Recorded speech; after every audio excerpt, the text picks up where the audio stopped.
Student खबरी education से related छोटी बड़ी इंफॉर्मेशन के लिए सब्सक्राइब करिए हमें and don't forget to press bell icon. Hello and welcome back everyone, you are watching student Khabri and आज के एपिसोड में हम बात करने वाले हैं Telangana state engineering agriculture and medical common entrance examination की। यार so let's talk about this examination. ये एक स्टेट लेवल एग्जामिनेशन होता है। अगर आप इंजीनियरिंग एग्रीकल्चर एंड मेडिकल पढ़ना चाहते हैं तेलंगाना स्टेट से तो काफ़ी अच्छा मौका हो सकता है कि आप ये स्टेट लेवल एग्जामिनेशन दें एंड उसके बाद आपकी स्कोर्स के बेसिस पे, काउंसलिंग के बेसिस पे आपको अपने मन चाहे कॉलेजेस एंड यूनिवर्सिटी से पढ़ने का एक मौका मिल सकता है।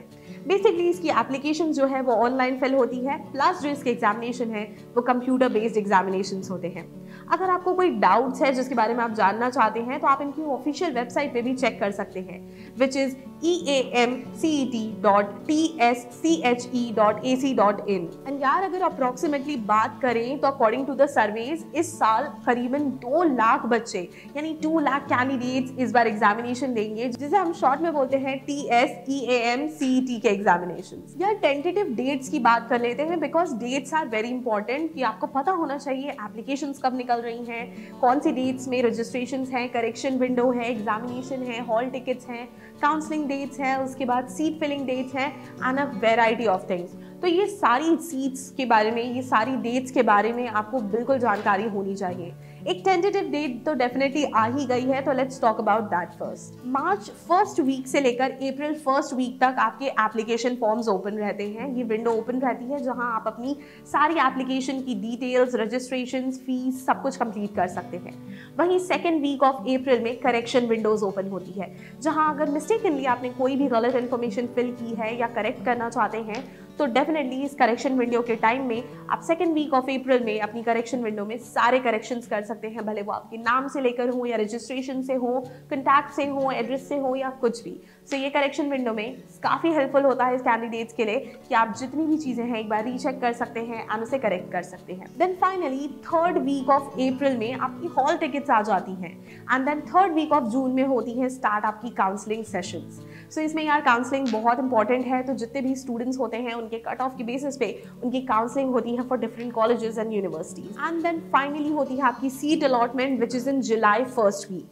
तो यार ये पूरा जो डेट्स हैं ये टेंटेटिव डेट्स हैं एंड डेफिनेटली ऑफिशियल वेबसाइट पे आपको एग्जैक्ट डेट्स मिल जाएंगी।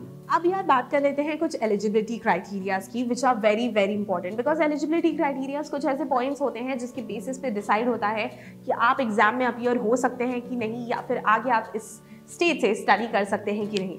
So talking about the first, that जो भी कैंडिडेट हैं वो compulsory they have to be citizen of India. Second, that you have to reside either in Telangana or Andhra Pradesh.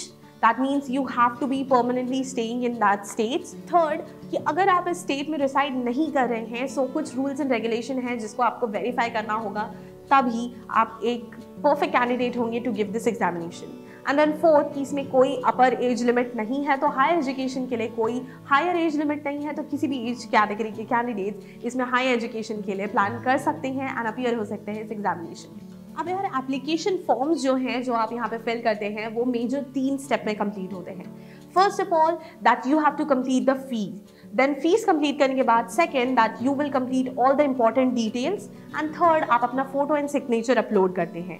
ये 3 major steps में complete होता है आपका application form. And then we talk about application fees. तो इसमें 2 method हो सकते हैं कि आप किसी ऑनलाइन पोर्टल से या AP ऑनलाइन सर्वर से अपनी एप्लीकेशन फीस जमा करवा दें। सेकंड कि आप गेट अवे मेथड्स के through, credit card, net banking या डेबिट कार्ड्स के थ्रू अपना जो पेमेंट है वो कंप्लीट कर सकते हैं।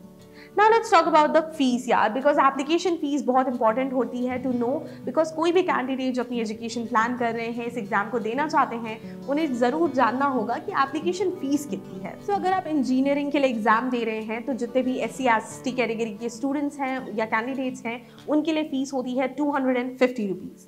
वहीं जनरल कैटेगरी के स्टूडेंट्स के लिए या कैंडिडेट्स के लिए ये फीस होती है 500 रुपीज़। सेकेंड, अगर आप एग्रीकल्चर या मेडिकल के स्टूडेंट हैं तो जनरली आपकी फीस होगी 500 रुपीज़ फॉर पर एप्लीकेशन। वहीं जितने SC/ST कैटेगरी के स्टूडेंट्स हैं उनके लिए ये होगी 250 रुपीज़। अगर आप दोनों स्ट्रीम्स के लिए फॉर्म फिल करना चाहते हैं, that means engineering and agriculture and medical, तो इन दोनों के लिए आप फॉर्म फिल कर सकते हैं। जनरली ये फीस होती है 1000 रुपीज़ पर कैंडिडेट। वहीं ST और SC कैटेगरी के स्टूडेंट्स के लिए ये होती है 500 रुपीज पर कैंडिडेट। अब यार एग्जामिनेशन की बात कर लें तो एग्जामिनेशन में जो पैटर्न होता है जो एग्जाम गिविंग के लिए, वो बहुत इंपॉर्टेंट होता है, बहुत मायने रखता है हर किसी स्टूडेंट के लिए अगर आप प्रिपेयर कर रहे हैं। तो यार इसमें दो पार्ट्स हैं, जैसे कि मैंने पहले बताया, एक है इंजीनियरिंग एंड सेकेंड है एग्रीकल्चर एंड मेडिकल। तो इंजीनियरिंग के जितने भी स्टूडेंट्स हैं उनका बैकग्राउंड होना चाहिए PCM यानी कि फिजिक्स केमिस्ट्री मैथमेटिक्स। एंड अगर आप एग्रीकल्चर और मेडिकल के स्टूडेंट हैं या एग्जाम देने वाले हैं तो आपका बैकग्राउंड होना चाहिए PCB which is physics chemistry and biology. So यहाँ पे हर क्वेश्चन पेपर में होते हैं 4 डिफरेंट सेक्शंस, हर सेक्शन में होते हैं 40 क्वेश्चंस एंड हर एक करेक्ट आंसर के लिए आपको मिलता है 1 मार्क्स एंड वहीं किसी भी रॉन्ग आंसर के लिए यहाँ कोई नेगेटिव मार्किंग नहीं है which is a plus point. यहाँ हर क्वेश्चन जो है वो MCQ टाइप यानी कि ऑब्जेक्टिव टाइप है। हर क्वेश्चन के लिए आपको मिलेंगे ऑप्शंस जिसमें से आपको करेक्ट ऑप्शन फाइंड करना होगा जो सही आंसर है। एंड यहाँ कुछ छोटे छोटे पॉइंट्स हैं जिसको याद रखना बहुत जरूरी है। फर्स्ट ऑफ ऑल याद रखिए कि minimum qualifying percent of this examination is 25% and second कि आपका जो भी कट ऑफ रहेगा डिफरेंट सब्जेक्ट्स के लिए या डिफरेंट कॉलेजेस के लिए, यूनिवर्सिटीज़ के लिए, वो वैरी करता है 4 इंपॉर्टेंट फैक्टर्स पे। First, number of seats available, second, difficulty level of your examination, third, popularity of the course and fourth that the number of registrations.